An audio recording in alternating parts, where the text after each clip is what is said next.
some period now, since months back, a few months back, I've not counted them. So this is a kind of taking stock. If you're a business owner, you will take stock. So we are doing stock taking to know how many chicken we have, so that we know the quantity of feed to give them to on daily basis. So I'm starting now from here. We will count front, and we will count the ones at the back, and we will count the ones here, and we will count the one outside that place. So I will add them together to know what we are really doing.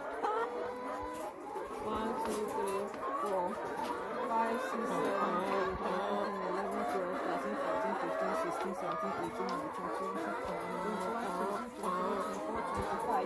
This is 25 here, in the front here. 25.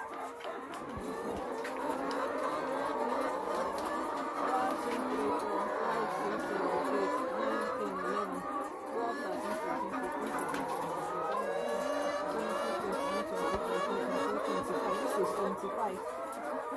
Let me count it.